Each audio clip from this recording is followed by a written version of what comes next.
have to. I'm gonna do a quick consumer announcement about the issues.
Once again, I'm here with Super Meat Boy. This is a platformer everyone knows for being super challenging, and I'm gonna beat it in under 8 minutes, hopefully. Or maybe exactly 8 minutes again. We'll see.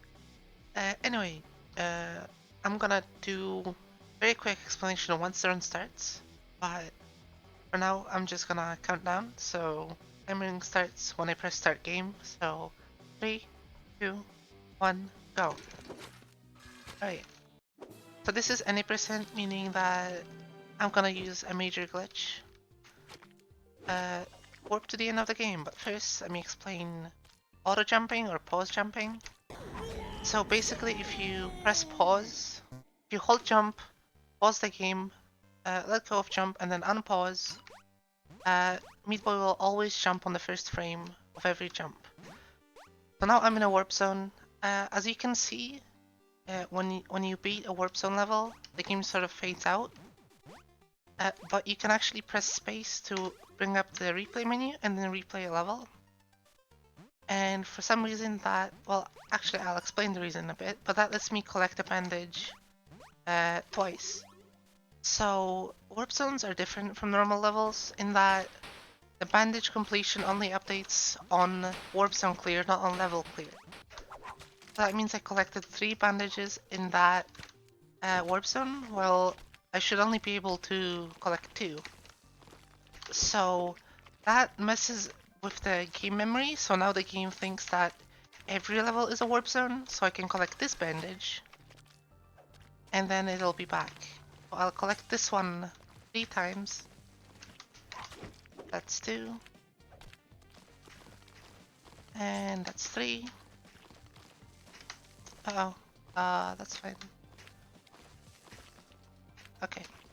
And now I'll go to map. And that unlocked the glitch level. So we'll go over there now. and complete that. This is all basically messing with the game memory by collecting too many bandages. Yeah, it's very lucky that it works in the way it does. It's programming stuff that I don't quite understand. Oops. Was not meant to die there, but that's fine. I have a fairly generous estimate.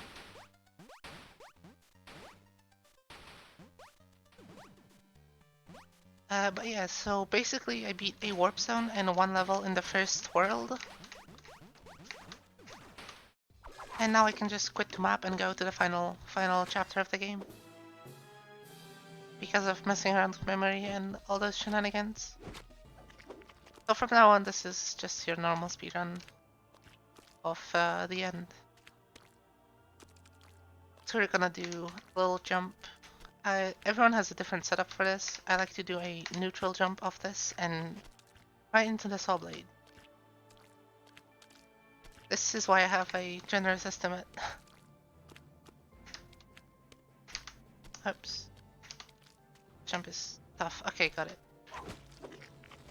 So that lets you basically skip the whole inside section, collecting all the keys and stuff. Another auto jump there to just climb faster.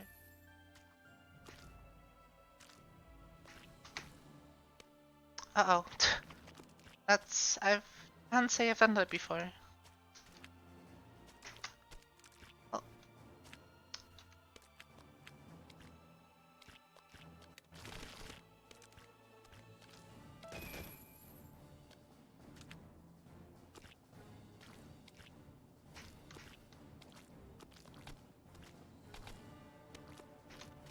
There we go. Should not die on that level, but it's okay.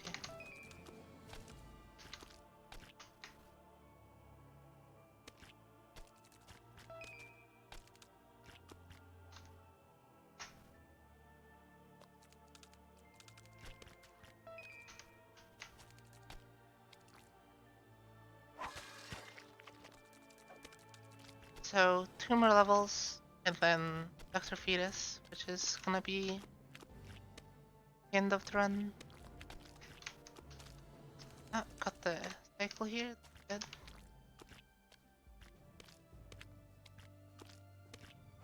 Alright, and one more. This is probably the most choke heavy level of any run, because it's at the very end, and there's some hard stuff like this, where you have to have pretty precise positioning to make it between those two saw blades. And then there's these saws, which, yep, are kind of tricky to get through. Very easy to choke on. Maybe I get to show this. Nope. Nope. I was too far to the right there. I was too far to the left there.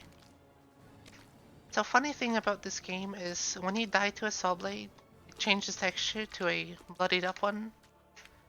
The bloodied up one are 1 pixel larger, like in radius. Doesn't affect this skip that much, but just a fun little trivia that dying makes the game harder. Okay. Very nice. Now we're in Dr. Fetus. He doesn't have really good aim. So this part is basically an auto-scroller, but we can speed it up. Well, no, actually we can't. Very slightly. So we're gonna try to get ahead of these saw walls, like so. And yeah, just... So Dr. Fetus would normally shoot you as you're going through the stage, but since we just get ahead of the saw wall, it's not a problem. Now we just open up this gate, go in here. Now you might be thinking like, oh, but the saw wall is gonna come to the right and just kill you as you're standing there. Well, you would be correct, except that for whatever reason in this game, when you're standing on a button, you don't have a hitbox, so the wall just goes right through you. and get ready on time because we're about to download the game. This is just the escape section sequence. Just a cycle, which I got, and then we hit the ending trigger from out of bounds in time. So yeah, that was Super Meat Boy. Hope you enjoyed. Thanks for having me. Those are two And 6. very glitchy runs. You got sub 7. You got a Ah. 6:59. So. Nice. Is that a PB? Nope. Have a What's your PB? 5:40, and I wanna say I don't remember. I mean, have for the such starter. a short game and it being a marathon run, that's pretty good. Yeah, I messed up a bit That's pretty good. in the end, but that was Alright, alright. is there anyone you want to shout out since we do have a lot of time? Well, shoutouts to the whole Meat Boy community, obviously, and the Noid community from previous runs. They're both like really cool people that Alright, if you wanna post a link to the Discord in chat, then do so if you have the chat open. But unfortunately, or if you wanna DM it to me and I'll post it. But in that case, sure. Grab it. we just gotta do it quick since we do have the next run scheduled, which is VVVVVV. I always like miscounted the number of V's when I call out that game. And it's gonna be any percent no save and quit by Orok So High HC. I'm so sorry, I probably mispronounced your name. So Here's the links to the Meat Boy Discord and the Noid website, which also has the Discord on there. So if you wanna pick up either of those two games, please do. Yep. They're fun. Yep. Alright, well, see you next run, and thanks for running. Yeah, thanks for having me. See ya. No problem. See ya.